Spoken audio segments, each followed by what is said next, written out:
I'm Mackenzie, 22, and I've learned that family betrayal can be your greatest teacher. Since I was little, my parents promised me a college fund for my dream school. When I got into Yale, I was ecstatic. Then came those devastating words, "We lost everything, honey." But something felt off about their story.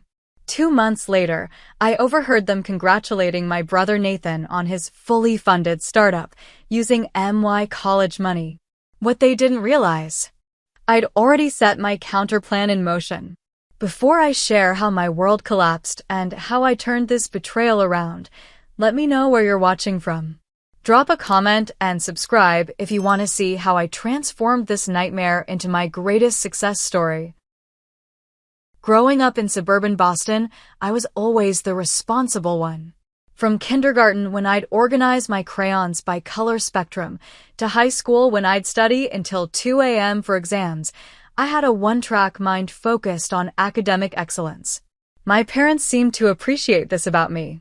Dad, Robert, was a regional sales manager for a pharmaceutical company who loved telling his colleagues about his genius daughter. Mom, Diana, worked part-time as an accountant and spent hours helping me with math homework, beaming when I'd catch on quickly. "You're going to make us proud someday, Mackenzie," they'd say. "You're going to change the world." I believed them. I believed everything they told me, especially when they started my college fund when I was just 7 years old. "We're putting away money every month," Mom explained, showing me the special folder where she kept the statements. "By the time you're ready for college, you'll be able to go anywhere you want. Harvard, Yale, Princeton. The sky's the limit." That promise shaped my entire childhood and adolescence. While other kids were playing video games or hanging out at the mall, I was building my resume. Debate team captain, science fair winner, volunteer at the local hospital, all while maintaining a perfect 4.0 GPA. The college fund wasn't just money to me, it was physical proof that my parents believed in me, that all my hard work would eventually pay off. Then there was my brother Nathan, younger by 3 years and as different from me as summer from winter. Where I was disciplined, he was spontaneous. Where I was cautious, he was reckless. Where I planned, he improvised. And my parents absolutely adored him for it. "Nathan's just so full of life," Mom would gush after he'd come home with another mediocre report card. "Not everyone is built for academics. He's a people person. He's going to make connections and go places." I didn't resent him for being different.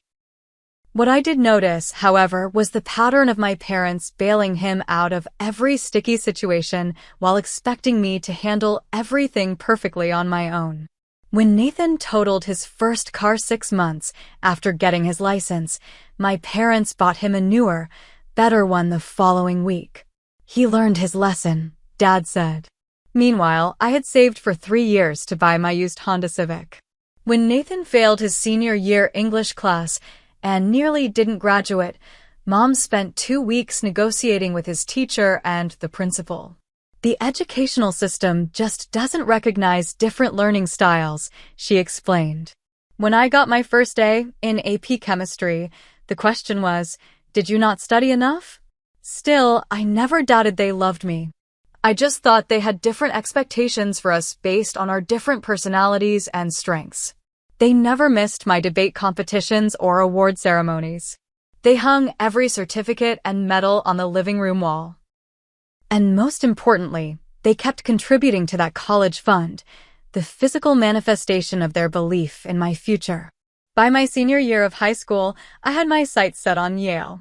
Their biochemistry program was among the best in the country, and I'd already connected with a professor whose research in enzyme catalysis perfectly aligned with my interests. I applied early decision, spent weeks perfecting my essays, and prepared meticulously for my alumni interview. The day the acceptance letter arrived, I screamed so loud our neighbor called to check if everything was okay. My parents took me out to dinner at the fanciest restaurant in town. Mom got teary-eyed as she raised her glass in a toast. "To Mackenzie," she said. "Yale won't know what hit them." That night, Dad sat me down to talk about finances. According to him, My college fund had grown to just over $150,000. Not enough to cover 4 years at Yale completely, but enough to make it feasible with scholarships and maybe some part-time work. "We always knew you'd aim high," he said, patting my shoulder. "That's why we started saving so early." I spent the next few months in a state of pure excitement. I joined Yale Facebook groups, selected my dorm preferences, corresponded with my assigned roommate, and started researching student organizations I might join. I was particularly interested in the undergraduate research program that would allow me to work alongside graduate students and professors. The summer after graduation was a blur of preparation. Mom helped me shop for dorm essentials, extra-long twin sheets, a desk lamp, a small refrigerator.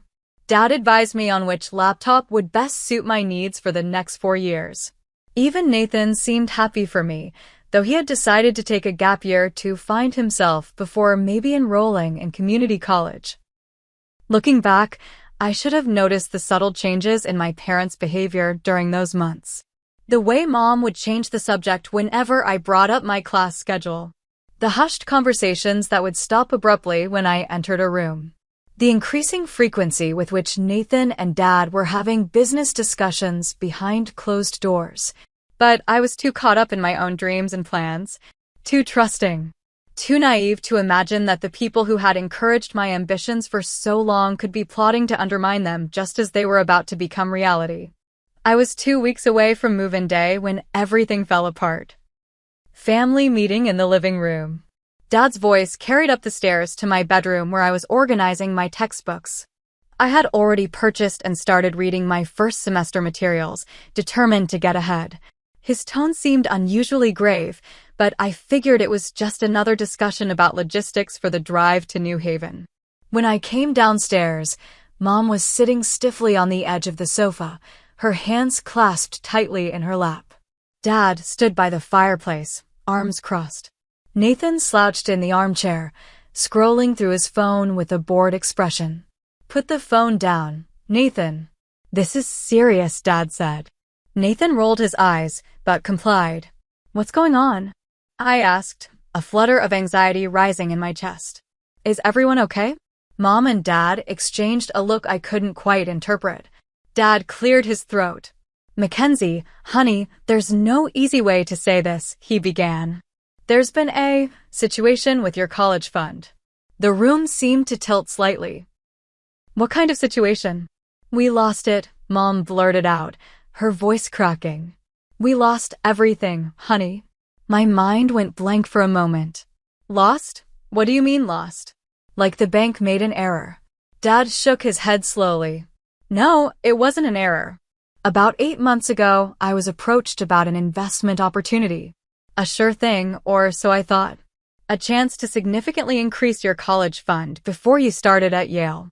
I told him it was risky, Mom interjected, throwing Dad an accusatory glance. But he was convinced. "It was a real estate development," Dad continued. "A commercial property downtown. All the projections looked incredible. Double-digit returns within months. The developer had a track record of success." I struggled to process what I was hearing. "So what happened?" "The developer took the money and disappeared," Dad said, spreading his hands helplessly, "along with investments from dozens of other people. The authorities are investigating, but the money's gone, Mackenzie. Your college fund, it's empty." I felt like I'd been punched in the stomach. "All of it?" "The entire $150,000. Mom nodded, dabbing at her eyes with a tissue. "We're so sorry, sweetie. We were just trying to make things better for you." I looked at Nathan, who was studying his fingernails with unusual intensity. His lack of surprise was my first red flag. If this was news to everyone, why wasn't he reacting? "When did you find out it was gone?" I asked, fighting to keep my voice steady. "About 3 weeks ago," Dad answered. "We've been sick about it, trying to figure out what to tell you, how to fix this." 3 weeks. I repeated. "And you're just telling me now?" 2 weeks before I'm supposed to move to New Haven. "We kept hoping for a miracle," Mom said weakly. that the authorities would find the money or the school would offer more financial aid. My mind was racing, shifting instantly into problem-solving mode. Okay, so we'll need to look at additional loans. I can increase my work-study hours, maybe find an off-campus job sophomore year when... Mackenzie, Dad interrupted. Yale isn't going to happen. Not now. I stared at him in disbelief. What are you talking about? Of course it's going to happen. I'll figure it out. Honey, Mom said gently, even with loans, the cost is prohibitive. We're talking about nearly $80,000 a year. I have scholarships, I argued. And I can apply for more. There are private loans, which would leave you hundreds of thousands in debt. Dad cut in. Be reasonable, Mackenzie. There are other options. Massachusetts State has a good science program. Or you could do 2 years at community college and transfer. Save money while living at home. I couldn't believe what I was hearing. After all those years of promises, all that work, they were suggesting I give up Yale 2 weeks before move-in day? This can't be happening, I whispered, more to myself than to them. Nathan finally spoke up. It's just a school, Mac. Not the end of the world. I shot him a look that could have frozen fire. Easy for you to say. You don't even want to go to college. That's not fair, Mom said. Your brother has different aspirations. Apparently his aspirations get funded no matter what, I snapped, noticing the new gaming setup in the corner of the room that definitely hadn't been there last week. Dad's expression hardened. That's enough, Mackenzie. We're all upset, but there's no need for that tone. We're trying to be practical here. I took a deep breath, forcing myself to calm down. Arguing wouldn't solve anything. I needed to think. I need some time, I said finally. I need to figure this out. Of course, Mom nodded eagerly, relieved by my more measured response. Take all the time you need. Just be realistic, okay? I spent that night wide awake, researching every possible financial option. I emailed Yale's financial aid office explaining my situation and asking for an emergency meeting. I applied for every last-minute scholarship I could find. I calculated budgets based on different loan amounts and work hours. By morning, I had a plan. It wasn't perfect, but it was something. I would still go to Yale, but it would be a very different experience than I'd imagined. Maximum loans, maximum work study, a part-time job on weekends, no spring break trips, no eating out, no new clothes. Basically, for years of extreme frugality. The financial aid officer was sympathetic but limited in what she could offer on such short notice. They increased my scholarship slightly and helped me process the federal loans, but it wasn't nearly enough to cover the shortfall. My parents' reaction to my determination was strange. Instead of being proud of my resourcefulness or offering to help in other ways, they seemed almost annoyed, disappointed that I hadn't simply accepted their suggestion to abandon my dream school. You're being stubborn, Dad said when I showed him my revised financial plan. This is exactly the kind of impulsive decision that leads young people into crippling debt. Coming from the man who had supposedly lost my entire college fund in an impulsive investment, the irony was rich.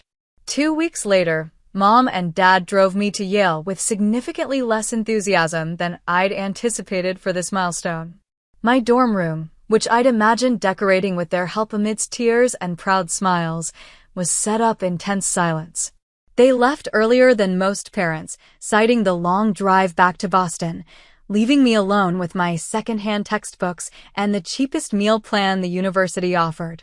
That first semester was grueling. While my classmates were joining clubs and attending social events, I was working in the dining hall, the library, and as a tutor to make ends meet. I skipped meals to save money and walked everywhere to avoid transportation costs.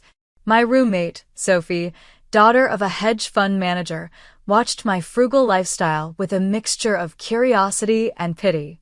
You know, she said one night as I was calculating whether I could afford to do laundry that week, my dad always says you can't earn your way out of a financial hole with minimum wage jobs. You need to think bigger. At the time, I was too exhausted to appreciate her advice. But those words would come back to me later when I most needed them. Despite the financial stress, I excelled academically. My professors noticed my work ethic and intelligence. My papers received top marks. In my biochemistry class, Professor Wilson specifically commented on my innovative approach to problem solving. "You have a unique mind, Mackenzie," she told me after class one day. "You don't just memorize the material. You engage with it, question it, improve upon it." Her words were a balm to my battered self-esteem. At least here, in this academic sanctuary, my value was recognized. If only my family could see me the same way. As Christmas break approached, I faced it with dread rather than anticipation. I'd been too busy working and studying to process the full extent of my parents' betrayal, but now, heading home for 3 weeks, I would have to face them again. Little did I know that the worst betrayal was yet to be revealed. When Dad picked me up from the train station, the first thing I noticed was his new watch. Nothing flashy, but definitely an upgrade from the Timex he'd worn for the past decade. The second thing I noticed was the brand new SUV I was sitting in, replacing the 5-year-old sedan he'd been driving when they dropped me off at Yale. "Nice car," I commented, trying to keep my tone neutral. "When did you get this?" "Oh, about a month ago," he replied casually. "The old one was giving me trouble. Sometimes you have to invest in reliability, you know." Invest. An interesting choice of words from someone who had supposedly lost every penny of my college fund in a bad investment. At home, the evidence of financial hardship was conspicuously absent. New furniture in the living room. A larger TV than I remembered. Mom's new haircut and highlights. Small changes that individually might mean nothing, but collectively painted a picture of a family that was far from struggling. Then there was Nathan's room. Where once there had been just a basic desk and laptop, there was now a complete home office setup. Dual monitors. Ergonomic chair. The latest MacBook Pro. A whiteboard covered in what looked like business plans and flowcharts. Nathan's really gotten serious about his future, Mom explained when she caught me staring. He's developing a tech startup. Very promising. Really? I replied. That's a lot of equipment for someone who was just finding himself a few months ago. She laughed nervously. Well, you know your brother. When he gets passionate about something, he goes all in. All in. With what money, I wondered. But I didn't ask. Not yet. I needed more information. That night, I lay awake in my childhood bedroom, listening to the muffled sounds of conversation from downstairs. Around midnight, when I was sure everyone thought I was asleep, I crept to the top of the stairs. She seems to be doing fine, I heard Dad saying. A little thinner, maybe, but that's probably the dining hall food. Do you think she suspects anything? That was Mom, her voice tense. Why would she?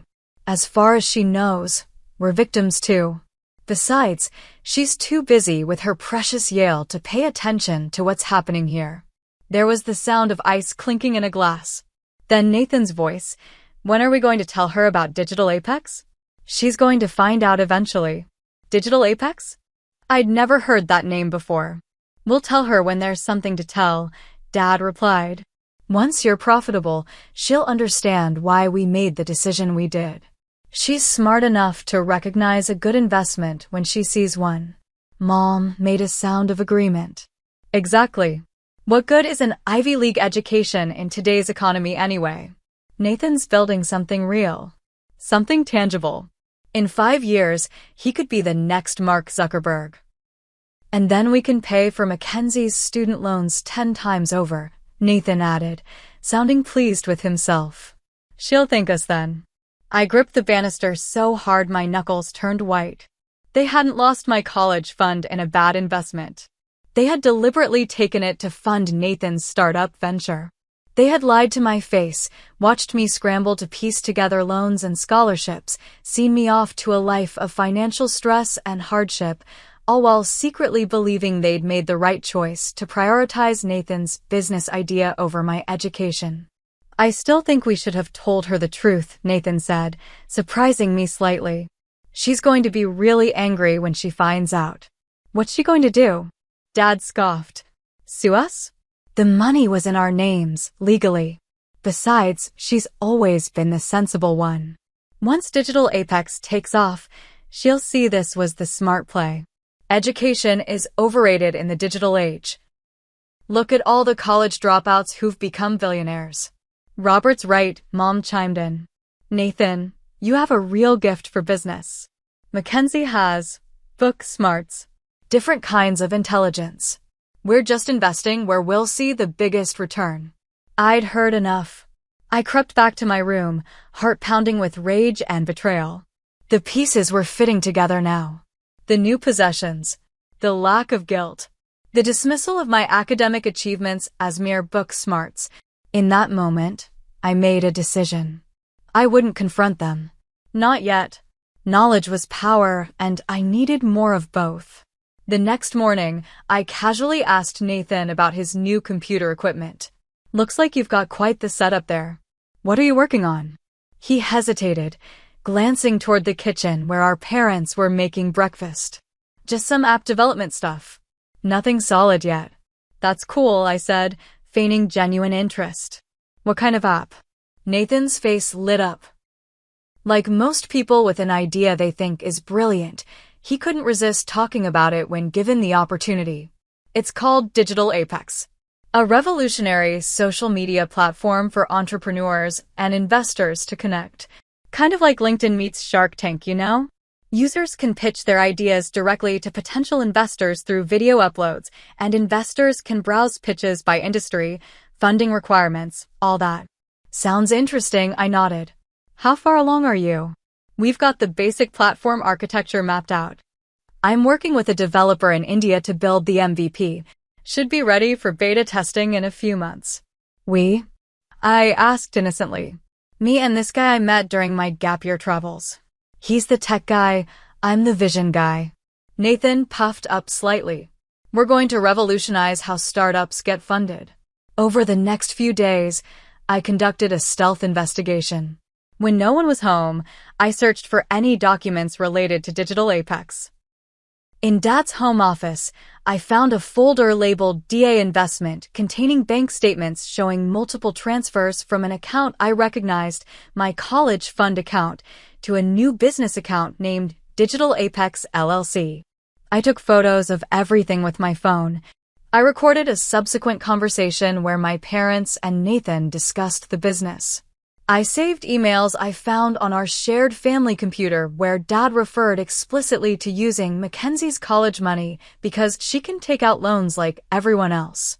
I compiled all this evidence meticulously, not yet sure how I would use it, but certain that I would need it someday.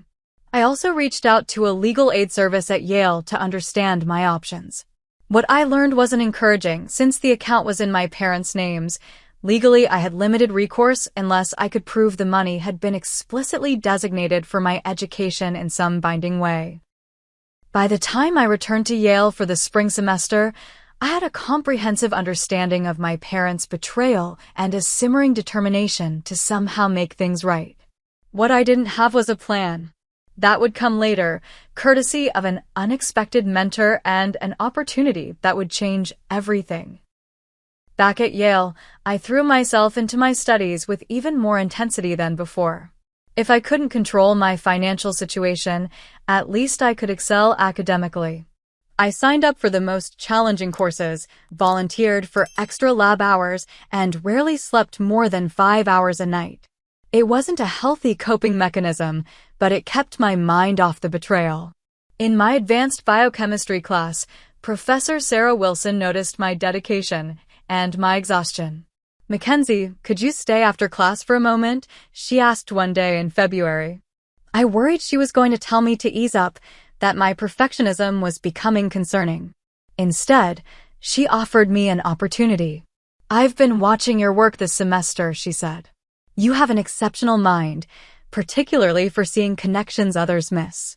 I'm leading a research project on enzyme catalysis for targeted drug delivery, and I think you'd be a valuable addition to the team. It comes with a stipend. The stipend wasn't huge, $2,000 for the semester, but it was more than I was making at the dining hall, with better hours. More importantly, it was a chance to do meaningful work in my field of interest. I'd be honored, I told her. Thank you for considering me. Don't thank me, she replied with a small smile. This isn't charity. I need bright minds on this project. Working in Professor Wilson's lab changed everything. For the first time since discovering my parents' betrayal, I felt valued for my intelligence and work ethic. The graduate students treated me as an equal despite my undergraduate status. Professor Wilson trusted me with increasingly complex tasks and always listened carefully to my ideas. One evening, as we were analyzing some particularly promising data, I found myself sharing my story with her. I hadn't planned to, it just came pouring out after she asked why someone as talented as me was working 3 jobs while trying to maintain a perfect GPA. To my surprise, she didn't offer pity. Instead, she offered perspective. That's a terrible betrayal, she acknowledged. But I have to ask, what are you going to do with it? Let it destroy you or use it as fuel? What do you mean? She gestured around the lab. Science is full of stories like yours. Marie Curie worked as a governess to fund her sister's medical education before she could pursue her own studies. Countless brilliant minds have overcome financial obstacles and family disapproval. The question is, what will your story be? Her words struck a chord. Up until then, I'd been reacting to my parents' betrayal, to my financial constraints, to the unfairness of it all. I hadn't been proactive in shaping my own future beyond trying to stay afloat. You're too focused on what was taken from you, Professor Wilson continued. Start thinking about what you can create instead. That night, I couldn't sleep. My mind was racing with a new perspective. Nathan's startup was likely to fail. I had done enough research to know that his idea wasn't unique and his technical knowledge was limited. But what if I could create something successful? Something that would not only secure my financial future, but prove to my parents that they had bet on the wrong child? The next day, I approached Professor Wilson with a question. The enzyme modification technique we've been developing, does it have commercial applications beyond the current research? She looked intrigued. Potentially, yes. Why do you ask? I've been thinking about the precision targeting system. If we could adapt it for cosmetic formulations, couldn't it revolutionize how active ingredients are delivered to specific layers of skin? Professor Wilson considered this. That's actually quite innovative. The beauty industry is always looking for the next breakthrough in delivery systems. Over the next few weeks, we explored this idea further. The technique we were developing for medical applications could, with modifications, be applied to skincare products to ensure active ingredients reached precisely the right depth of skin tissue for maximum effectiveness, without degradation. Current products on the market had significant waste. Most active ingredients never reached their intended targets. You should consider patenting this application, Professor Wilson suggested. Yale has an Office of Cooperative Research that helps students and faculty commercialize innovations. I made an appointment with them the next day. The patent attorney I met with was cautiously optimistic. This is a novel application with significant market potential, he said after reviewing my preliminary research. The university would retain partial ownership since the underlying research was conducted here, but as the innovator, you'd receive the majority of any licensing revenue. For the first time, I began to see a path forward that didn't involve crushing debt or years of financial struggle. But I needed more than just a patent. I needed business knowledge, connections, and resources. Yale, it turned out, had those too. The university's Entrepreneurship Center offered workshops, mentorship, and even seed funding for student ventures. I signed up for everything they offered, absorbing knowledge about business models, market analysis, and fundraising strategies. I met Jordan Chin, an MBA student who was impressed by my technical innovation and offered to help develop a business plan. We were joined by Liam Rodriguez, a chemistry graduate student from Professor Wilson's lab who believed in the commercial potential of our modified enzyme delivery system. Together, we formed Precision Dermal Science, a startup focused on revolutionizing active ingredient delivery in skincare products.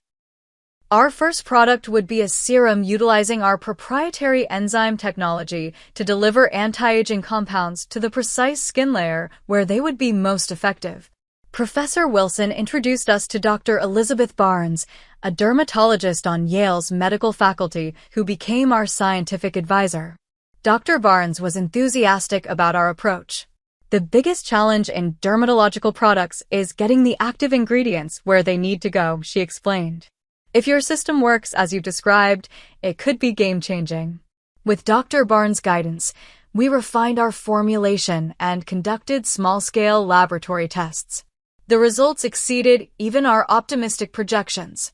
Our delivery system was getting nearly 5 times more active ingredient to the target skin layer than leading commercial products. Meanwhile, I continued gathering evidence about my parents' misappropriation of my college fund.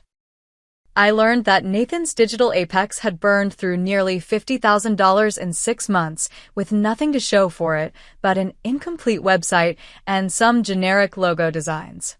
My father had transferred another $30,000 to the business account in March. At this rate, my entire college fund would be gone before I finished sophomore year. I could have confronted them then, but something held me back. Maybe it was Professor Wilson's advice about focusing on creation rather than loss. Maybe it was the growing excitement I felt about precision dermal science.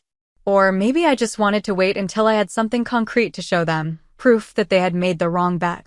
In April, Yale's Entrepreneurship Center hosted its annual innovation competition. Jordan, Liam, and I entered Precision Dermal Science, competing against 30 other student ventures for a $25,000 prize and mentorship from successful alumni entrepreneurs. We worked tirelessly on our pitch, refining our presentation and preparing for every possible question. I channeled all my anger, determination, and need to prove myself into that presentation. This wasn't just about winning a competition, it was about validating my worth. The day of the competition, I stood before the judges, a panel of venture capitalists and successful entrepreneurs, and delivered the most important presentation of my life. I explained the science in accessible terms, demonstrated the market opportunity with compelling data, and outlined our roadmap to commercialization with confidence and clarity. When they announced Precision Dermal Science as the winner, I almost couldn't believe it. The judges cited the combination of genuine scientific innovation, clear market need, and our team's passionate expertise as the deciding factors. That night, as Jordan, Liam, and I celebrated our victory, my phone lit up with a text from Nathan, "Congrats on your science fair win." Meanwhile, Dad just invested another $20K in digital Apex. We're meeting with real investors next month. I smiled to myself. If only he knew that one of the science fair judges had already connected us with her venture capital firm for a potential seed investment discussion. If only he knew that Dr. Barnes had introduced us to 3 cosmetic companies interested in our technology. If only my parents knew that the child they had dismissed and defrauded was building something with far more potential than they could imagine. But they would know soon enough. I was no longer in a rush to confront them. Now, I wanted to wait until I had something truly impressive to show for my efforts. Something that would make their betrayal all the more foolish in retrospect. As Professor Wilson had suggested, I was using their betrayal as fuel. And that fuel was powering something extraordinary. Summer arrived, and with it a decision. I had been offered a prestigious internship at a pharmaceutical company in San Francisco, the kind of opportunity most biochemistry students would kill for. But I also had precision dermal science, which needed my full attention if it was going to succeed. Take the risk, Professor Wilson advised when I sought her counsel. Internships come and go. But how often do you get a chance to build something that's truly yours? I turned down the internship and instead applied for summer housing at Yale, using part of our competition winnings to cover the cost. Jordan, Liam, and I converted a small rented space near campus into our makeshift headquarters, complete with a basic laboratory setup for continued product development. The venture capital firm that had expressed interest after the competition came through with $150,000 in seed funding in exchange for a 10% equity stake. It was a fair deal that allowed us to maintain control while giving us the resources to accelerate our progress.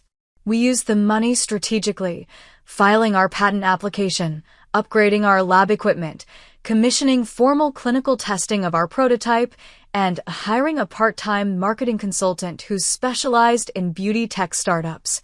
I avoided going home that summer, telling my parents I had research opportunities that required me to stay at Yale. It wasn't exactly a lie. What I didn't tell them was that the research was for my own company, or that I was now living in an apartment with running water but no air conditioning because we were putting every available dollar into the business.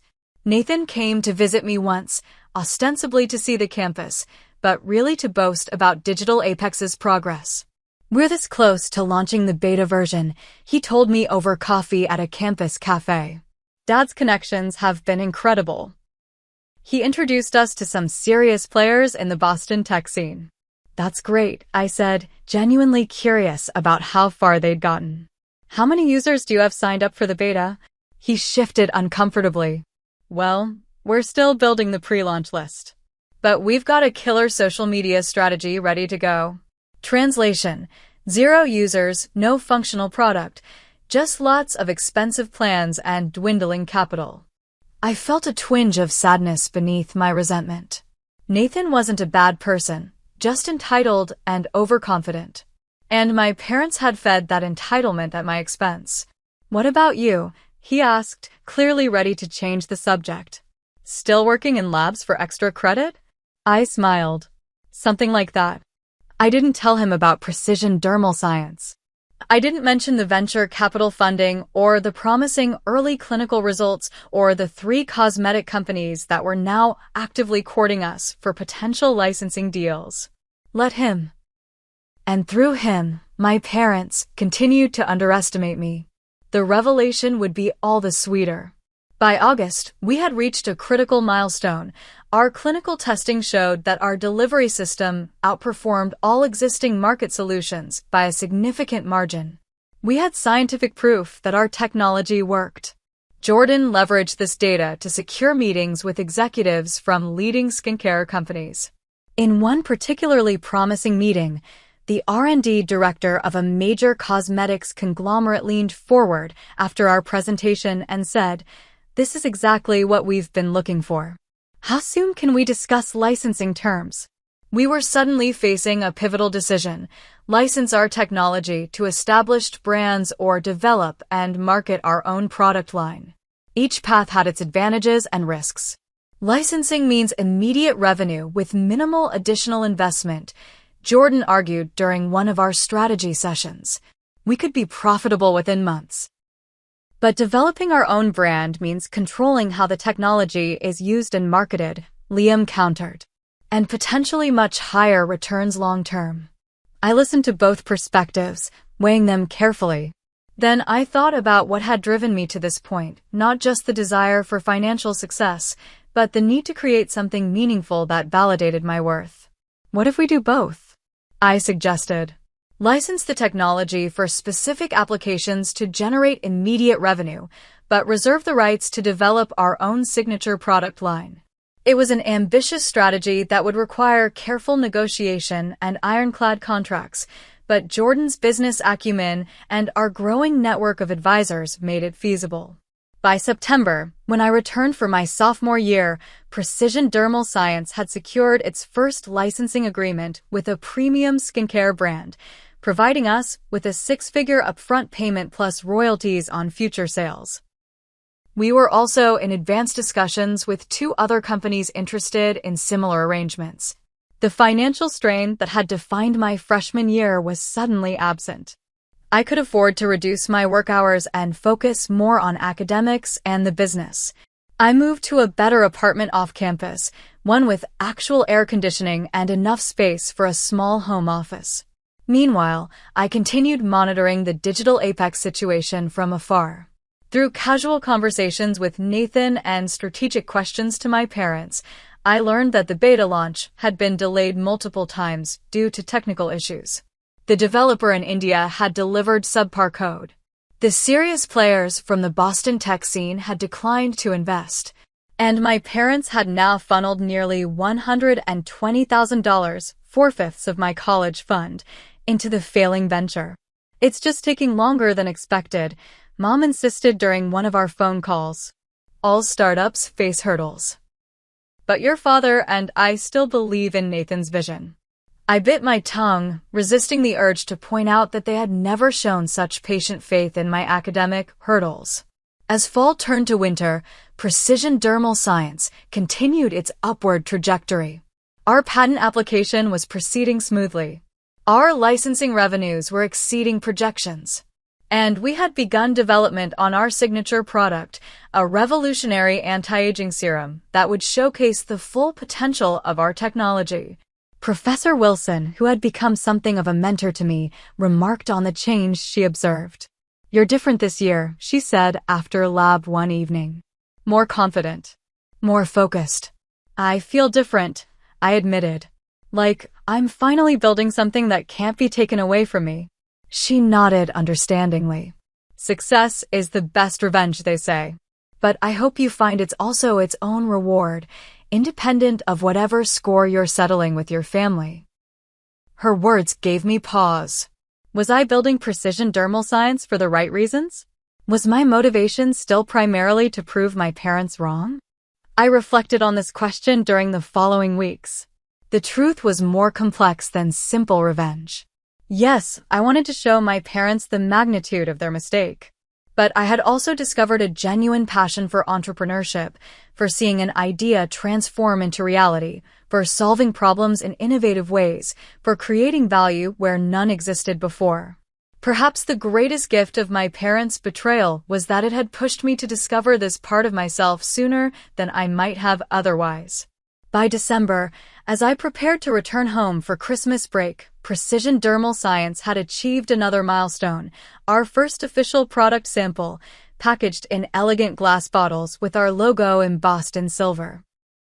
I packed one carefully in my suitcase, not yet sure if I would reveal it to my family, but wanting to be prepared if the moment felt right. The company was now valued at $2.1 million based on our latest investment round, in which we had raised an additional $300,000 for product development and marketing. My equity stake translated to a net worth of over $800,000 on paper, more than 5 times what my college fund had contained.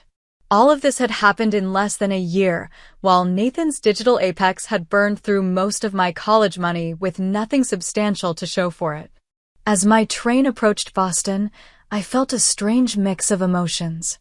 Anger at my parents' betrayal. Pride in what I had accomplished despite their lack of faith. Sadness that our relationship had been damaged, perhaps irreparably. And a certain calm determination to finally bring everything into the open. The time for secrets was coming to an end. I was ready to confront my parents with both their betrayal and my success. I just needed to choose the perfect moment, one that would make the greatest impact and leave no room for them to diminish or dismiss what I had built. That moment would come sooner than I expected, catalyzed by Nathan's desperation and my parents' growing realization that they had backed the wrong venture. The first sign that something was wrong came when Dad picked me up from the train station in his old sedan, not the new SUV he'd been driving the last time I'd seen him. "Had to downsize a bit," he explained vaguely when I commented on the change. "Just being financially prudent." The house felt different too. The new furniture was still there, but there was a tension in the air that was almost palpable. Mom's smile seemed forced as she hugged me. Nathan was conspicuously absent. "Where's Nathan?" I asked as I unpacked in my bedroom. "Oh, he's meeting with some business associates," Mom said, her voice artificially bright. "He'll be home for dinner." Dinner was a subdued affair. Dad kept checking his phone. Mom made strained small talk about neighbors and relatives. When Nathan finally arrived, his eyes were red-rimmed and his shoulders slumped in defeat. "How did the meeting go?" Dad asked immediately. Nathan threw himself into a chair. "How do you think it went?" Same as all the others. Interesting concept, but not differentiated enough from existing platforms. Come back when you have significant user traction. He mimicked a condescending voice. Mom reached over to pat his hand. They just don't see your vision, honey. No, Mom, they see it just fine, Nathan snapped. They just don't think it's worth anything. And at this point, neither do I. Dad's face darkened. We've invested too much to give up now. Invested? Nathan laughed bitterly. You mean wasted. $140,000 down the drain. The developer took off with half of it and delivered garbage code. The marketing agency charged us a fortune for social media posts that got zero engagement. And the so-called business advisor you hired? His great advice was to pivot to blockchain, whatever that means. I sat quietly, absorbing this confirmation of what I had suspected. Digital Apex had failed spectacularly, consuming nearly my entire college fund in the process. Maybe we should discuss this later, Mom suggested, glancing nervously in my direction. Why? Nathan demanded. Mackenzie knows we lost her college fund in a bad investment, right? That's what you told her. The room went very still. Dad cleared his throat. Nathan, that's enough. But Nathan, driven by his own disappointment and guilt, couldn't stop. She doesn't know it was for Digital Apex? That you took her Yale money and gave it to me. He looked at me, a mix of defiance and shame in his eyes. Well, now you know, Mac. They bet on the wrong kid. Mom burst into tears. Dad started yelling at Nathan for his lack of discretion. Nathan shouted back that he'd never wanted blood money to begin with. I remained calm, watching the chaos unfold. This wasn't how I'd planned the confrontation, but perhaps it was better this way. Raw and unscripted, with the truth finally exposed through their own words. When the shouting died down, I spoke for the first time since the revelation. I already knew. All three turned to stare at me. What do you mean you knew? Dad asked. I overheard you talking last Christmas. About Digital Apex. About taking my college fund to invest in Nathan's real future while I could take out loans like everyone else. My voice was steady, controlled.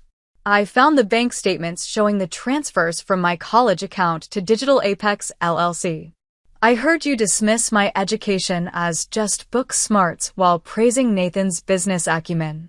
Mom's face had gone pale. Mackenzie, we can explain. No need, I cut her off. I understand perfectly. You made a calculated decision to prioritize Nathan's venture over my education. You lied to my face about losing the money in an investment scam. You watched me scramble to piece together loans and work 3 jobs without an ounce of guilt. And now you're upset because your grand plan failed. Dad's expression hardened into defensiveness.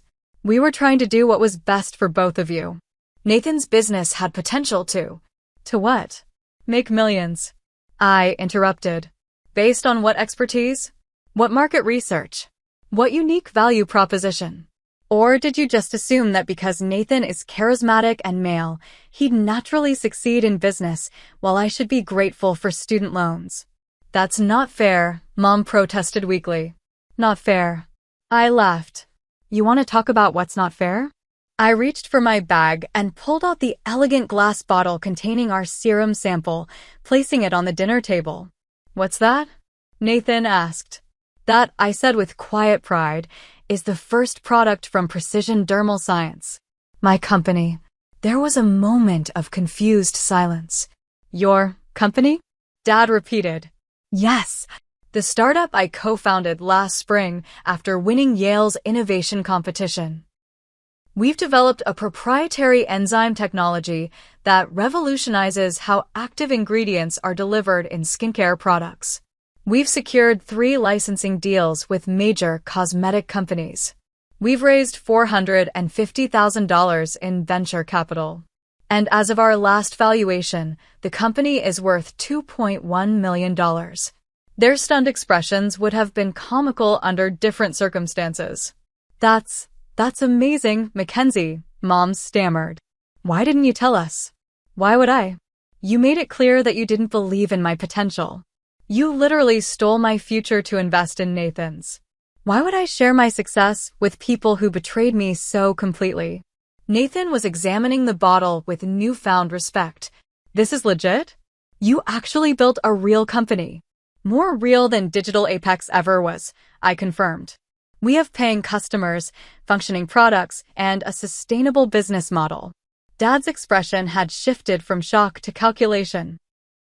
I could practically see the gears turning as he reassessed my value to the family. Well, this is wonderful news, he said, attempting to sound proud and supportive. I always knew you had entrepreneurial potential, Mackenzie. You get that from me, you know. We should discuss how to leverage the family's business connections to help you expand. The audacity was breathtaking. I couldn't help but laugh. Let me be perfectly clear, I said, looking him directly in the eyes. You will have nothing to do with precision dermal science. You will not profit from it. You will not advise on it. You will not claim credit for it. What you will do, however, is repay every penny of my college fund. Dad's facade of supportive interest vanished. Now wait just a minute. That money was legally in your name. Yes, I finished for him. I'm well aware of the legal situation. I've consulted with attorneys about it extensively. And while I may not have a strong legal case for fraud, I have more than enough evidence for a compelling story. Imagine how it would look. Successful parents steal their daughter's college fund for their son's failed startup, force her into student debt, lie about it, then try to claim credit when she succeeds anyway. Mom gasped. You wouldn't publicly humiliate us like that. Why not? You had no problem privately humiliating me. But I'm willing to be reasonable. Repay my college fund, the full $150,000, and I'll consider the matter closed between us. That's blackmail, Dad sputtered. No, that's consequences, I corrected him. And it's a generous offer, considering what you did. Nathan, to my surprise, spoke up in my defense. She's right, Dad. We owe her the money. I've been telling you that all along. He turned to me. I'm sorry, Mac. I didn't know they lied to you about where the money went. I thought you agreed to it. I wasn't ready to absolve Nathan entirely, but I appreciated his acknowledgement of the wrong done to me. We don't have that kind of money available right now, Dad admitted grudgingly. Most of our liquid assets went into Digital Apex. I'm aware of that too, I replied. That's why I've prepared a repayment agreement. I pulled a document from my bag and slid it across the table. 5 years with reasonable interest.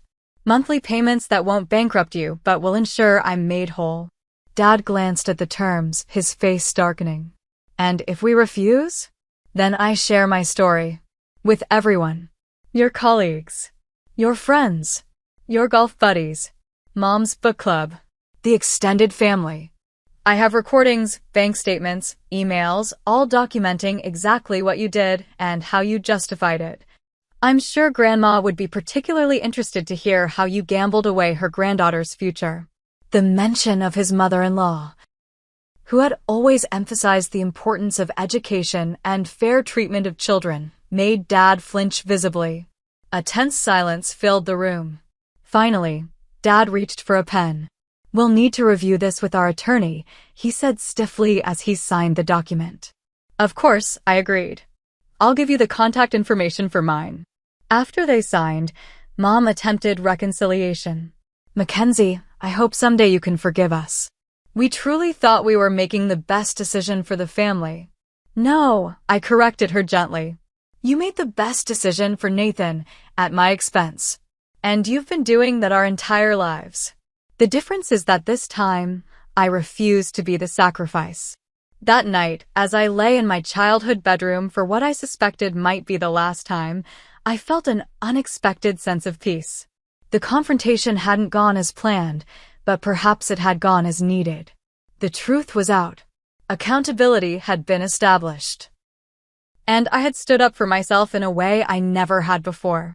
The next morning, I received an email from Yale's financial aid office. Someone had anonymously donated a scholarship specifically for female students in biochemistry with entrepreneurial aspirations.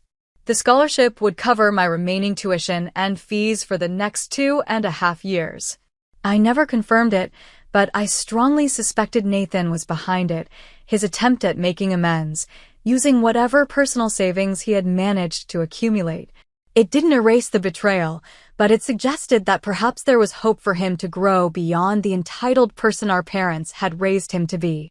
As for Mom and Dad, they did comply with the repayment agreement, though our relationship remained distant and formal.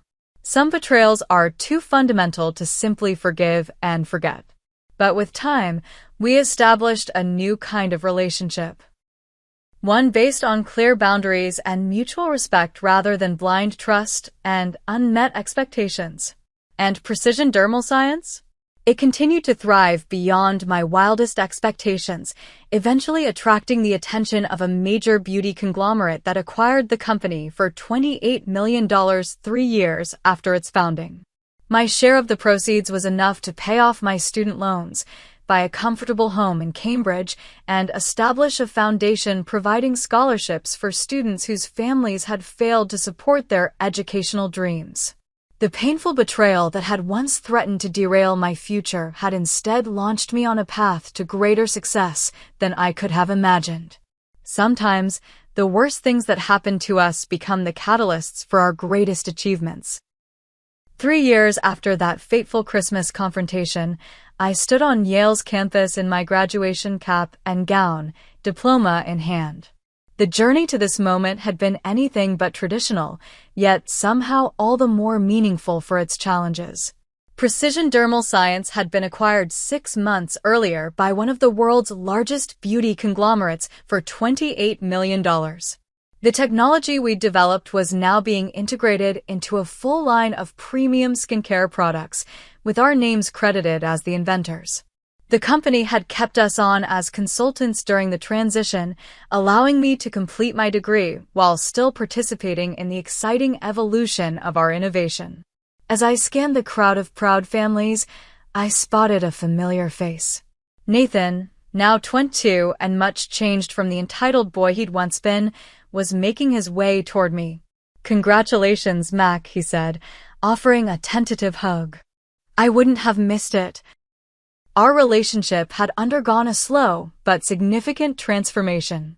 After Digital Apex's failure and my confrontation with our parents, Nathan had been forced to reckon with his own role in the betrayal. He'd started community college, found a job at a local tech company, and gradually developed a more realistic understanding of what success actually required. "Thanks for coming," I replied, genuinely glad to see him. "Are Mom and Dad here too?" He shook his head. "They said to send their congratulations. Dad's got a golf tournament and Mom's, well, you know." I nodded, unsurprised. My parents had fulfilled their financial obligation. The college fund had been fully repaid according to our agreement, but emotional reconciliation remained elusive. They found it difficult to relate to me now that the power dynamic had shifted so dramatically. The daughter they had dismissed as merely book smart was now financially independent and professionally respected in ways they struggled to comprehend. "It's okay," I assured him. "I'm just glad you're here." Later, at a small celebration dinner with Jordan, Liam, Professor Wilson, and a few close friends, Nathan raised his glass in a toast.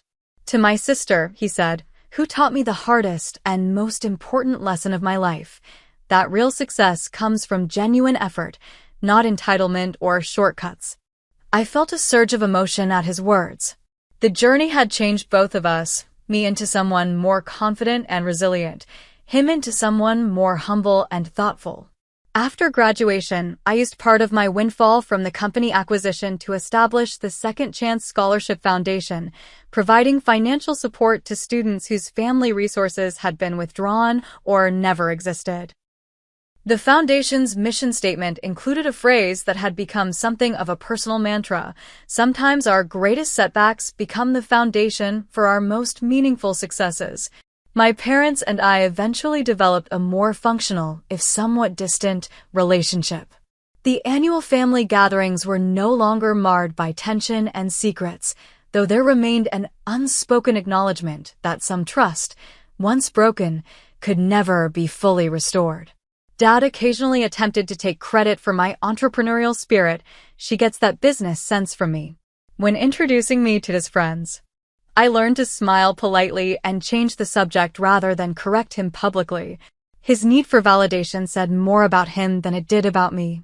Mom made more genuine efforts at reconnection, sending thoughtful cards and occasionally calling just to check in. During one such call, she finally offered the straightforward apology I had long hoped for. "We were wrong, Mackenzie," she said simply. "We thought we knew what was best, but we were blinded by our own biases and expectations. I'm sorry we didn't believe in you the way we should have." "Thank you for saying that," I replied, feeling a weight lift that I hadn't realized I was still carrying. "That means a lot to me." Nathan, meanwhile, had discovered his own path. He'd completed an associate's degree in computer science and found that he had a genuine talent for user experience design. He was now working for a successful app development company and taking night classes to complete his bachelor's degree.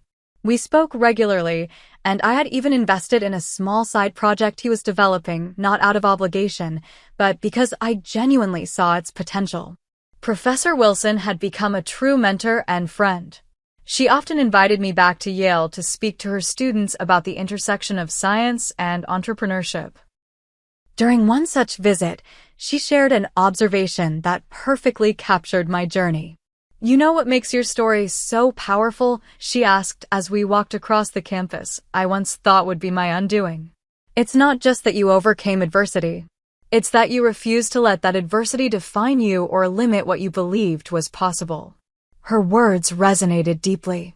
The betrayal had initially felt like the end of my dreams. Instead, it had become the catalyst for dreams I hadn't even known to imagine.